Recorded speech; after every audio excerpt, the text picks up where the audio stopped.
So hello friends and welcome back लक्ष्य PY की series. ये लक्ष्य पीवाई की सीरीज़ की लेक्चर नंबर 4 रहने वाला है।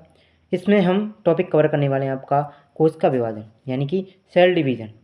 उससे रिलेटेड जो भी पीवीआई क्यू क्वेश्चंस आए हैं, प्रीवियस ईयर क्वेश्चंस, उनको देखेंगे। वो चाहे आपके एनए में हो या दिल्ली पुलिस में हो या एमटीएस में हो या एसएससी या रेलवे एनटीपीसी एक्स्ट्रा किसी भी एग्जाम में आए हुए हैं, उन सबको इसमें हम अटेम्प्ट करने वाले हैं कुछ के फॉर्म में। तो without wasting your time start करते हैं वीडियो को। कोश का विभाजन जो आपका विभाजन होता है, किसी भी सेल का विभाजन होता है, वो मेनली आपका 3 प्रकार से होता है। एक होता है आपका समसूत्री विभाजन, आपने सुना ही होगा। दूसरा होता है अर्धसूत्री विभाजन और तीसरा होता है असूत्री विभाजन। कितने प्रकार से होता है? 3 प्रकार से होता है, अर्धसूत्री, समसूत्री और असूत्री। ठीक है, तो हमारा आज का पहला क्वेश्चन रहने वाला है आपका क्वेश्चन नंबर फर्स्ट इज के कोशिका चक्र की किस परावस्था के दोबारा से स्टार्ट करते हैं। कोशिका चक्र की किस परावस्था को डीएनए संश्लेषण परावस्था भी कहा जाता है? तो ऑप्शन नंबर ए दिया हुआ है आपका जी परावस्था, ऑप्शन बी एम परावस्था, ऑप्शन सी एच परावस्था और ऑप्शन नंबर डी एस परावस्था। तो सबसे पहले हम इसमें देखेंगे जो आपकी परावस्था होती हैं वो होती हैं GM1 और सेकंड होती है आपकी S और थर्ड होती है आपकी G2 और लास्ट होती है M। तो इसमें से क्या पूछ रहा है? कोशिका चक्र की किस परावस्था को डीएनए संश्लेषण परावस्था कहा जाता है? तो जी S तो इसमें से होगा नहीं, इसका सही आंसर रहने वाला है आपका ऑप्शन नंबर डी यानी कि एस परावस्था इसका बिल्कुल सही आंसर रहने वाला है, ऑप्शन नंबर डी। ये इसका एक प्रोसेस है, पहले G1 फिर S G2 फिर M। तो परावस्था G1 तो इसमें दिया नहीं हुआ है, तो S दिया हुआ है तो S लगाएंगे। नेक्स्ट क्वेश्चन है आपका क्वेश्चन नंबर 2। सामान्यतः जीवाणु कोशिका विभाजित होती है। ऑप्शन ए असूत्री कोशिका विभाजन द्वारा, ऑप्शन बी समसूत्री कोशिका विभाजन द्वारा, ऑप्शन सी अर्धसूत्री कोशिका विभाजन द्वारा, ऑप्शन डी उपरोक्त में से कोई नहीं। तो बताइए इसका आंसर क्या रहने वाला है? तो इसका आंसर रहने वाला है आपका ऑप्शन नंबर ए। आपका सही आंसर रहने वाला है ऑप्शन नंबर ए असूत्री कोशिका विभाजन द्वारा। नेक्स्ट चलते हैं आपका क्वेश्चन नंबर 3 क्या कहता है? कोशिका विभाजन के किस समय, लाइन थोड़ा गलत जा रही है, सॉरी। कोशिका विभाजन के किस समय सूत्र युग्मन या सिनोफिसिस की प्रक्रिया किस परावस्था में देखी जा सकती है? सूत्र युग्मन या सिनेफिसिस। तो ऑप्शन ए दिया हुआ है pachytene, option B zygotene, option C diplotene, option D diakinesis. बताइए किस में इसका देखी जाती है परावस्था? तो इसका ऑप्शन नंबर बी बिल्कुल सही आंसर है, जैकोटिन। क्या है? जैकोटिन इसका बिल्कुल सही आंसर है। Next question number 4। कोशिका विभाजन का वह प्रकार जिसमें पुत्री कोशिकाओं में गुणसूत्रों की संख्या आधी रह जाती है और कहलाता है, वो क्या कहलाता है? तो इसका ऑप्शन ए दिया हुआ है अर्धसूत्री, ऑप्शन बी समसूत्री, ऑप्शन सी असूत्री, ऑप्शन डी उपयुक्त सभी। तो इसने यहाँ पर क्या कहा है कि गुणसूत्रों की संख्या आधी रह जाती है। क्या रह जाती है? आधी। तो यदि आपके पास 4 है और उसका आप आधा करेंगे तो क्या हो जाएगा? 2 और 2 हो जाएगा, तो ये क्या हो गया? आधा हो गया। तो अर्धसूत्री क्या हो गया? अर्धसूत्री।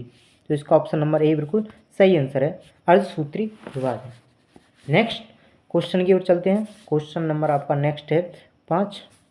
कोशिका विभाजन कितने प्रकार के होते हैं? कोशिका विभाजन कितने प्रकार के होते हैं? Option A 3, option B 4, option C 5, option D 6। तो इसका बिल्कुल सही आंसर रहने वाला है आपका ए यानी कि 3 प्रकार के। कौन कौन से? समसूत्री, अर्धसूत्री और असूत्री। तो ए ऑप्शन इसका बिल्कुल सही आंसर है। ऑप्शन ए इसका बिल्कुल सही आंसर। नेक्स्ट क्वेश्चन की ओर चलते हैं। Question number 6। कोशिका विभाजन के प्रकार हैं। कोशिका विभाजन के प्रकार हैं, असूत्री भी है, समसूत्री भी है, अर्धसूत्री भी है और आपका उपयुक्त सभी। तो इसका आंसर बिल्कुल सही आंसर रहने वाला है आपका ऑप्शन नंबर डी यानी उपयुक्त सभी। ठीक है, पता है आपको कितने प्रकार के विभाजन होते हैं कोशिका में? 3 प्रकार के, असूत्री, समसूत्री और अर्धसूत्री। नेक्स्ट क्वेश्चन की ओर चलते हैं, आपका क्वेश्चन नंबर 7। अविकसित कोशिकाओं जैसे जीवाणु, नीलहरित, शैवाल, यीस्ट, अमीबा, प्रोटोजुआ में होता है, कौन सा विभाजन होता है?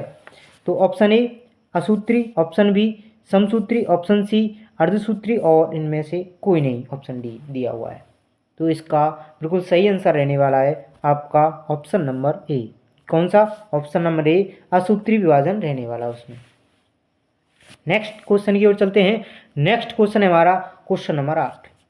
मनुष्य में कौन सा कोश का विभाजन होता है? मनुष्यों में पूछ रहा है। तो मनुष्यों में आपका ऑप्शन ए दिया हुआ है इसमें असूत्री, ऑप्शन बी समसूत्री, ऑप्शन डी, ऑप्शन सी अर्धसूत्री, ऑप्शन डी बी और सी दोनों। तो मनुष्यों में दोनों होते हैं, यानी मानव में दोनों विभाजन होते हैं, अर्धसूत्री भी होता है और समसूत्री भी होता है। देखो अर्धसूत्री कैसे होता है, आपके टोटल गुणसूत्र कितने होते हैं? 46। किसी भी मनुष्य में देखे जाते हैं कितने गुणसूत्र होते हैं? 46। और 46 गुणसूत्र मिलते कैसे हैं? आधे माता से आधे पिता से, 23 गुणसूत्र, तो वो तो अर्धसूत्री हो गया। जब ये आपका स्पर्म से और ओवम से मिलते हैं, युग्मक बनता है, युग्मनज यानी गैमेट बनता है, उसके बाद समसूत्री विभाजन होता है। पहले 23 मिलते हैं, फिर उसके बाद समसूत्री होता है, फिर वो आधे आधे बढ़ते जाते हैं, 1 का 2, 2 का 3, 2 का 4, 4 का 8, ऐसे ही समसूत्री होता जाता है। ठीक है, तो इसका सही आंसर रहने वाला आपका ऑप्शन नंबर डी, बी और सी दोनों, समसूत्री विभाजन व अर्धसूत्री विभाजन दोनों विभाजन रहते हैं। नेक्स्ट क्वेश्चन है क्वेश्चन नंबर 9। कौन सा विभाजन कायिक कोशिका में होता है? कौन सा विभाजन कायिक कोशिका में होता है? ऑप्शन ए असूत्री, ऑप्शन बी समसूत्री, ऑप्शन सी अर्धसूत्री और ऑप्शन डी उपरोक्त में से कोई नहीं।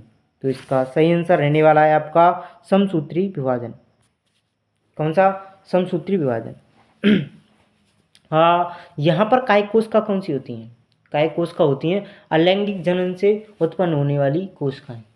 अलैंगिक, देखो ऐसा होता है, लैंगिक जनन और अलैंगिक जनन, दो प्रकार से ही कोई नई चीज़ विकसित या संतान उत्पन्न होती है।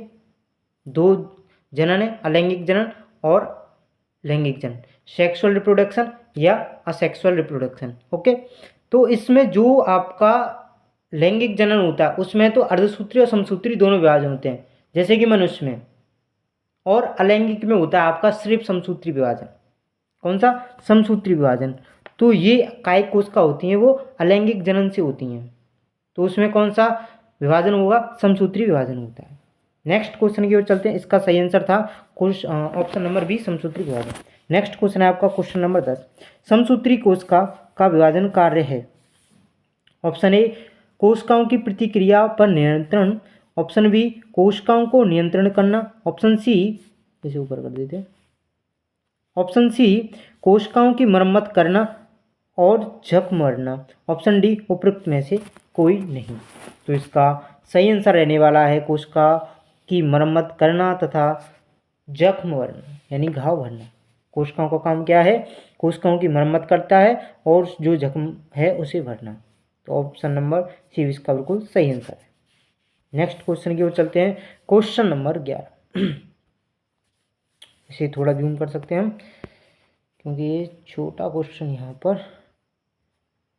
फिक्स कर दिया है एडिटर ने। तो नेक्स्ट क्वेश्चन है आपका क्वेश्चन नंबर 11। कैंसर कोशिकाओं में सूत्री विभाजन की क्रिया कैसे होती है? कैंसर कोशिकाओं में सूत्री विभाजन की क्रिया कैसे होती है? ऑप्शन ए नियंत्रित एवं सीमित, अनियंत्रित एवं असीमित, उपयुक्त दोनों, और ऑप्शन नंबर डी उपयुक्त में से कोई नहीं। तो इसका जो आपकी कैंसर कोशिका होते हैं, तो कैंसर किसे कहते हैं? कैंसर किसे कहते हैं? यदि आपको ये पता होगा कैंसर किसे कहते हैं तो आप बता देंगे इसमें ऑप्शन कौन सा सही रहने वाला है। तो कैंसर उसे कहते हैं जब आपकी कोशिका अनियंत्रित रूप से बढ़ती है, उसे ही हम कैंसर कहते हैं। सेल, जैसे आपके शरीर का कोई भी भाग है, वहाँ पर सेल अपना काम ठीक से ना कर ज़्यादा तेज़ी से बढ़े या ज़्यादा सेल बने, तो वो कैंसरी कहलाता है। तो इसका ऑप्शन नंबर बी बिल्कुल सही आंसर है, अनियंत्रित एवं असीमित रूप से। ऑप्शन नंबर बी इसका बिल्कुल सही आंसर है, अनियंत्रित एवं असीमित रूप से यदि कोशिका बढ़ती है तो वो कैंसरी कहलाता है। आपका क्वेश्चन नंबर 12, समसूत्री कोश का विभाजन की खोज किसने की थी? समसूत्री कोश का विभाजन की खोज किसने की थी? अरे वेट, ऑप्शन ए दिया हुआ है वॉल्थर फ्लेमिंग ने, ऑप्शन बी दिया है वीजमैन ने, ऑप्शन सी स्ट्रॉसबर्गर ने, ऑप्शन डी फॉर्मन ने। तो इसका आंसर है आपका सही option number A, Walther Flemming ने। किसने? वॉल्थर फ्लेमिंग, इसका बिल्कुल सही आंसर। नेक्स्ट क्वेश्चन की ओर चलते हैं। क्वेश्चन नंबर 13, किस कोशिका विभाजन में किस कोशिका विभाजन में केंद्रक तथा कोशिका द्रव्य दोनों एक साथ विभाजित होते हैं? ऑप्शन ए असूत्री विभाजन में, ऑप्शन बी समसूत्री विभाजन में, ऑप्शन डी अर्धसूत्री विभाजन में, ऑप्शन सी अर्धसूत्री विभाजन, ऑप्शन डी उपयुक्त में से कोई नहीं। तो इसका सही आंसर रहने वाला है आपका ऑप्शन नंबर ए, यानी असूत्री विभाजन। नेक्स्ट चलते हैं क्वेश्चन नंबर 14, क्वेश्चन नंबर 14, अर्धसूत्री कोश का विभाजन से संबंधित कथन सत्य है? अर्धसूत्री कोश का विभाजन से संबंधित कथन सत्य है। ऑप्शन ए खोज बीजमैन ने, ऑप्शन बी नाम फ्रॉमर तथा मुर्रे ने, ऑप्शन सी ए और बी दोनों सत्य हैं, ऑप्शन डी ए और बी दोनों असत्य हैं। तो आपकी जो अर्धसूत्री कोशिकाओं की अर्धसूत्री कोशिकाओं का विभाजन से संबंधित जो खोज की थी वो आपकी की थी बीजमैन ने, और इसका नाम दिया था आपका फॉर्मर तथा मुर्रे ने। तो आपका ये ऑप्शन नंबर सी बिल्कुल सही आंसर रहने वाला है, क्योंकि आपका जो खोज की थी बीजमैन ने की थी और फॉर्मर तथा मुर्रे ने उसका नाम दिया था। ऑप्शन नंबर सी इसका बिल्कुल सही आंसर है। और वॉल्थर फ्लेमिंग ने क्या किया था? समसूत्री विभाजन की खोज की थी। नेक्स्ट क्वेश्चन है आपका क्वेश्चन नंबर 15, अर्धसूत्री कोश का विभाजन को क्या कहते हैं? अर्धसूत्री कोश का विभाजन को क्या कहते हैं? ऑप्शन नंबर ए दिया हुआ है आपका न्यूनकारी विभाजन, ऑप्शन बी अविभाजित विभाजन, ऑप्शन सी उपयुक्त दोनों, ऑप्शन डी उपयुक्त में से कोई नहीं। तो इसका सही आंसर रहने वाला है आपका ऑप्शन नंबर ए, न्यूनकारी विभाजन। क्या? न्यूनकारी विभाजन, बिल्कुल सही आंसर है इसका। नेक्स्ट क्वेश्चन नंबर 16, अर्धसूत्री कोश का विभाजन कितने भागों में विभाजित होता है? क्या है? अर्धसूत्री कोश का विभाजन कितने भागों में विभाजित होता है? Option A 4, option B 2, option C 3, option D उपयुक्त में से कोई नहीं। तो इसका बिल्कुल सही आंसर रहने वाला है आपका ऑप्शन नंबर बी, यानी कि 2। नेक्स्ट क्वेश्चन है क्वेश्चन नंबर 17, अर्धसूत्री विभाजन के फलस्वरूप होता है। जो अर्धसूत्री विभाजन के फलस्वरूप क्या होता है, थोड़ी देर पहले ही बताया था मैंने, बताया था ना। चलो दोबारा से देखते हैं। ऑप्शन ए दिया हुआ है युग्म बनते हैं, ऑप्शन बी गुणसूत्रों की संख्या कम हो जाती है, ऑप्शन सी विभिन्नता आती है, ऑप्शन डी उपयुक्त सभी। तो जो अर्धसूत्री विभाजन होता है वो किन में होता है? मनुष्य में होता है। तो युग्मक बनता है, उनसे बनता है, गैमेट कहते हैं इसे। गुणसूत्रों की संख्या कम हो जाती है, ये भी बात सही है। विभिन्नता आती है, ऑप्शन नंबर डी इसका बिल्कुल सही आंसर है। ये सारे काम होते हैं। क्या? ये सारे काम होते हैं। अरे वेट, सॉरी यार, ये सारे काम होते हैं, उपयुक्त सभी, इसका बिल्कुल सही answer option number D. Next question है आपका क्वेश्चन नंबर 18, अर्धसूत्री विभाजन की पश्चावस्था 1 के दौरान क्या होता है? ऑप्शन ए दिया हुआ है समजात गुणसूत्र पृथक हो जाते हैं, ऑप्शन बी दिया है असमजात गुणसूत्र पृथक हो जाते हैं, ऑप्शन सी दिया है सह अर्धसूत्र पृथक हो जाते हैं, ऑप्शन डी दिया हुआ है ऑप्शन नंबर डी गैर सह अर्धसूत्र पृथक हो जाते हैं। तो इसका ऑप्शन नंबर डी बिल्कुल सही आंसर है, गैर सह अर्धसूत्र पृथक हो जाते हैं। नेक्स्ट क्वेश्चन है क्वेश्चन नंबर 19, अर्धसूत्री वन की प्रावस्था कितने भागों में विभाजित होती है? Option A 3, option B option B 4, option C 5, option D 7। तो इसका बिल्कुल सही आंसर रहने वाला है आपका ऑप्शन नंबर सी, यानी कि 5। लास्ट क्वेश्चन है, नहीं लास्ट नहीं, इस पेज का लास्ट है, यानी कि क्वेश्चन नंबर 20 यानी 20। क्या कहता है, गुणसूत्रों का अध्ययन किस अवस्था में सबसे अच्छे से किया जाता है? गुणसूत्रों का अध्ययन सबसे अच्छे से किया जाता है। ऑप्शन ए दिया हुआ है आपका पूर्वावस्था में, ऑप्शन या पूर्वावस्था को कहते हैं प्रोफेज, बी दिया हुआ है मध्यावस्था यानी मेटाफेज, सी दिया हुआ है पश्चावस्था यानी एनाफेज, और डी दिया हुआ है अंतावस्था यानी कि टेलोफेज। तो इसका सही आंसर रहने वाला है आपका ऑप्शन नंबर बी, यानी कि मध्यावस्था यानी मेटाफेज, बिल्कुल सही है। नेक्स्ट क्वेश्चन है क्वेश्चन नंबर 21। कोशिका संवर्धन में मनुष्य की कोशिका को एक कोशिका चक्र पूरा करने में लगभग कितना समय लगता है? ऑप्शन ए 42 घंटे, ऑप्शन बी 24 घंटे, ऑप्शन बी 24 घंटे, ऑप्शन सी 24 मिनट, और ऑप्शन डी 24 सेकंड। बताइए कितना समय लगता है? तो इसका ऑप्शन है ऑप्शन नंबर बी, बिल्कुल सही, यानी कि 24 घंटे लगते हैं। Next question, question number 22। निम्न में से कोशिका चक्र का सही क्रम कौन सा है? इसका सही क्रम मैंने पहले ही साथ क्वेश्चन पर बताया था आपको, तब भी आप एक बार और देखिए। ऑप्शन ए में दिया है G2 M G1 S, option B में S G2 M G1, option C में G1 S G2 M, option D में M G1 S G2। तो इसका क्या रहने वाला है आंसर, बताइए। तो इसका बिल्कुल सही आंसर रहने वाला है आपका option number C, G1 S G2 M। क्या याद रखना है आपको? G1 S G2 S। ये बहुत बार पूछा गया क्वेश्चन में कि जो कोशिका चक्र का क्रम क्या है, सही क्रम क्या है। तो क्रम क्या है, पहले G1 फिर S फिर G2 फिर M, ठीक है। नेक्स्ट चलते हैं, और ये आज की वीडियो की लास्ट क्वेश्चन से पहले वाला क्वेश्चन है, सेकंड लास्ट क्वेश्चन होने वाला है। क्वेश्चन नंबर 23 निम्न प्रावस्थाओं में से कौन सा कोशिका चक्र की अंतरावस्था का भाग नहीं है? निम्न प्रावस्थाओं में से कौन कोशिका चक्र की अंतरावस्था का भाग नहीं है? अंतरावस्था यानी पहली की अवस्था का भाग नहीं है। तो G1 होता है, G1 S G2 M ऐसे होता है। तो प्रावस्था कौन कौन सी हो जाएंगी आपकी?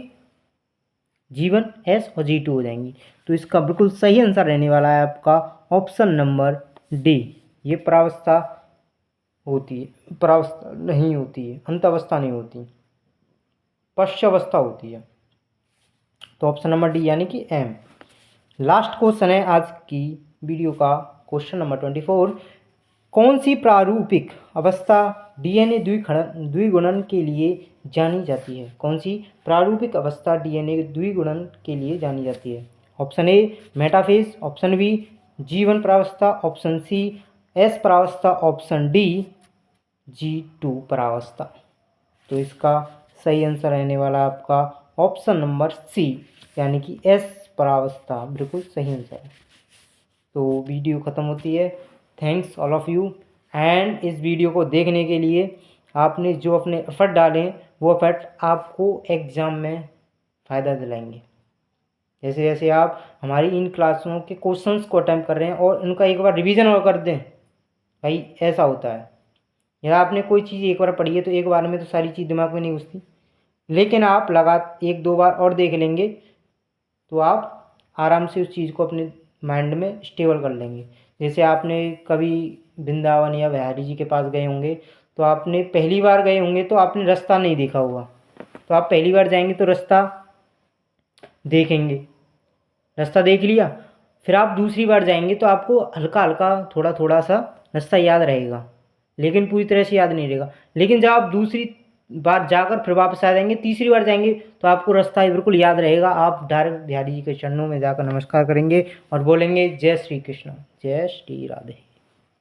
तो इसी प्रकार आप इस वीडियो को एक बार देखें, और इससे रिलेटेड जो क्वेश्चन है इनकी पीपीटी और PDF हम अपने टेलीग्राम चैनल पर डाल रहे हैं, वहाँ पर जाकर इसका रिवीजन भी करें। जिसकी लिंक हम डिस्क्रिप्शन में दे रखे हैं, दी हुई है उसकी लिंक। तो thanks and take care all of you. फिर मिलते हैं नेक्स्ट वीडियो में। उसी जोश के साथ एग्ज़ाम को फोड़ना है इस बार।